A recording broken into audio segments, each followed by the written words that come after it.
আসসালামু আলাইকুম রহমতুল্লাহ। আমরা সবসময় বিভিন্ন ধরনের শারীরিক সমস্যা নিয়ে কথা বলে থাকি এবং সেগুলো খুব কমন থাকে। কিছু জিনিস থাকে একটু ইনভিজিবল, বিশেষ করে নারীদের শারীরিক সমস্যার কথা বলবো। যে শরীরে অনেক কিছু দিয়ে আমাদের একটা পুরো বডি তৈরি, তার মধ্যে খুব ইম্পর্ট্যান্ট একটা বিষয় যেটা হলো যে হরমোন। বডিতে কী পরিমাণ হরমোন আছে, কোন হরমোনটুকু কতটুকু থাকা দরকার, সেই হরমোনটা ইমব্যালেন্স হলে কী ধরনের প্রবলেমগুলোতে আমরা ফেস করতে পারি, এই বিষয়গুলো আমরা অনেকেই বুঝি না। কিছু কিছু সিমটম অনেকের থাকে, কিন্তু তিনি আইডেন্টিফাই করতে পারছেন না যে আসলে তার কী প্রবলেম। সো আমরা খুব কম ক্ষেত্রে আসলে নিজেদের এই হরমোনাল ইমব্যালেন্সগুলো চেক করে থাকি। এখন আসলে ডিজিটালাইজ হওয়ার কারণে আমরা অনেক বিষয় জানি, ফেসবুক, ইউটিউবে অনেক অনেক বিষয় নিয়ে আলোচনা হয়।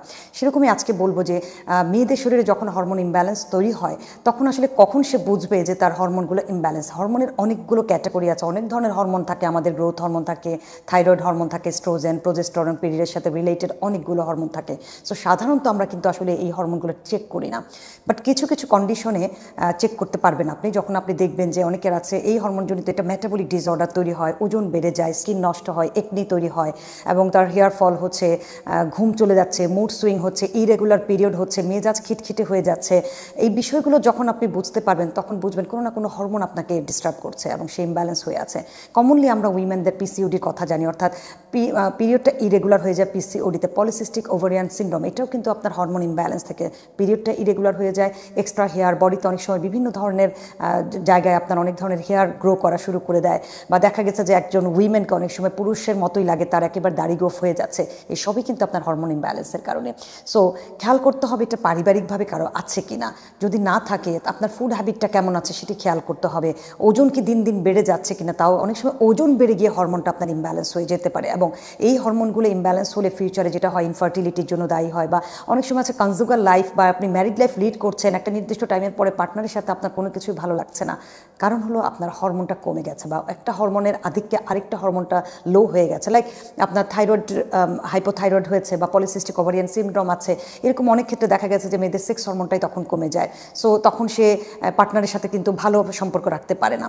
এই প্রবলেমগুলোর কারণে তখন ব্যক্তিগত সমস্যাও কিন্তু অনেক তৈরি হয়ে যায়। মেয়েদের সৌন্দর্যের একটা বিশাল বিষয় থাকে, স্কিন, হেয়ার, খুব ইম্পর্টেন্ট, স্কিনের colour, tone. So hormone imbalance হলে কিন্তু স্কিনের উপর একটা প্রভাব পড়ে, চুলের উপর প্রভাব পড়ে, এই জায়গাগুলো নষ্ট হয়ে যায়। এবং ওভারঅলি কিন্তু যে ফিগারটার আমরা কথা বলি, যে শারীরিক যে পারফেক্ট ওজনটা বজায় রাখলে যেই স্ট্রাকচারটা থাকে, হরমোন ইমব্যালেন্সের কারণে এই ওজনটা বেড়ে গিয়ে তার স্ট্রাকচারটা নষ্ট হয়ে যায়, তখন কিন্তু সে ডিপ্রেশনে ভোগে। এই প্রত্যেকটা জিনিস, কিছু কিছু লক্ষণ যখন আপনি দেখবেন যে আপনার মধ্যে প্রকাশ পাচ্ছে, তখন আপনি অবশ্যই ফিজিশিয়ানের কাছে যাবেন এবং সেই হরমোনগুলোর সাথে ব্যালেন্সড করে, যে যদি আইডেন্টিফাই হয়ে যায় লাইক আপনার হাইপোথাইরয়েড হয়েছে অথবা আপনার পিসিওডি হয়েছে, তখন কিন্তু অবশ্যই আপনাকে ডায়েট ফলো করতে হবে। কারণ হাইপোথাইরয়েডের সাথে আপনার ডায়েট রিলেটেড, পিসিওডিতে যারা ভুগে থাকেন কিছু স্পেসিফিক ফুড আছে যেটা পিসিওডিটাকে বাড়িয়ে দিয়ে আপনার শারীরিক কন্ডিশনটাকে খারাপ করে দেয়। যেমন পিসিওডিতে নর্মালি যখন কেউ অ্যাটাক হয়, স্কিন হেয়ারের পরবর্তীতে যে বিষয়গুলো হয়, তার ইনসুলিন রেজিস্ট্যান্ট হয়ে ডায়াবেটিক্স হওয়ার সম্ভাবনা থাকে, থাইরয়েড হয়, হিমোগ্লোবিন কমে যায়, ইনফার্টিলিটি তো একেবারে কমন ইস্যুস থাকে। অনেক সময় হাইপোথাইরয়েড এবং পিসিওডির মাঝখানেও অনেকে আছে যে কনসিভ করে থাকে, তারপরেও দেখা গেছে যে সে কনসিভটাও কিন্তু নষ্ট হয়ে যায়, অর্থাৎ দেখা যায় যে মিসক্যারেজের চান্স অনেক বেড়ে যায়। সেজন্য আপনার সুস্থতা নিশ্চিত করতে হবে। এই প্রবলেমগুলো একেবারে টিনেজ থেকেও কিন্তু তৈরি হতে পারে। টিনেজে আমরা অনেক সময় আছে খাদ্যাভ্যাস, লাইফস্টাইল খুবই বাজে থাকে। এখনকার ছেলেমেয়েরা প্রচুর পরিমাণে জাঙ্ক ফুড, ফাস্টফুড, প্রসেস খাবার খেয়ে থাকে।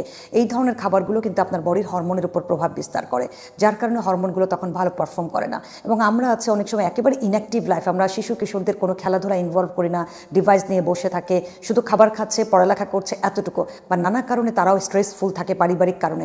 এই কারণগুলোতেও কিন্তু তাদের হরমোনটা ইমব্যালেন্স হয়ে যাবে। সো খেয়াল করতে হবে তাদের অ্যাক্টিভনেস কতটুকু। যারা খেলতে যেতে পারে না, তারা অ্যাটলিস্ট ঘরের মধ্যে যে কাজগুলো আছে সেটা করবে, অথবা রেগুলার একটা ফিক্সড টাইমে পরিবারের যারা বয়স্ক আছেন তারা সন্তানকে কিন্তু ব্যায়াম করতে বলবেন, ঘরের রেগুলার কাজগুলো করতে বলবেন। অর্থাৎ মুভমেন্টটা খুব ইম্পর্টেন্ট আপনার হরমোনটাকে ব্যালেন্স করার জন্য। যেমন করে আমরা জানি যে ডায়াবেটিক্স হলে হাঁটতে হয়, তেমন করে আপনাকে বুঝতে হবে হাইপোথাইরয়েড, পিসিওডি, স্ট্রোজেন, প্রোজেস্টেরন, এই হরমোনগুলো যখন ইমব্যালেন্স হবে, ওজন আপনাকে পারফেক্টলি রাখতে হবে এবং রেগুলার আপনাকে ঘুমের টাইম ফিক্সড করতে হবে, আপনার খাবারের সচেতনতা বৃদ্ধি করতে হবে, আপনার স্ট্রেসকে ম্যানেজ করতে হবে। এবং ওভারঅলি এর পাশাপাশি আপনার যদি কোনো রকমের হরমোন সাপ্লিমেন্ট হয়, ফিজিশিয়ানের কাছে গিয়ে সেটা আপনাকে নিতে হবে। অর্থাৎ লাইফস্টাইল মডিফিকেশন ছাড়া আসলে পিসিওডি, থাইরয়েড, ডায়াবেটিস, স্ট্রোজেন, প্রোজেস্টেরন জনিত যে জটিলতাগুলো আছে সেখান থেকে আসলে আমরা বের হতে পারবো না। তাই যে কোনো উইমেনের যখন এই ধরনের প্রবলেম হবে, সাথে সাথে সচেতন হন। এটি অনেক বেশি যখন বৃদ্ধি পাবে, তখন আসলে আপনার মেন্টাল এবং ফিজিক্যাল দুটো হেলথই নষ্ট হয়ে যাবে।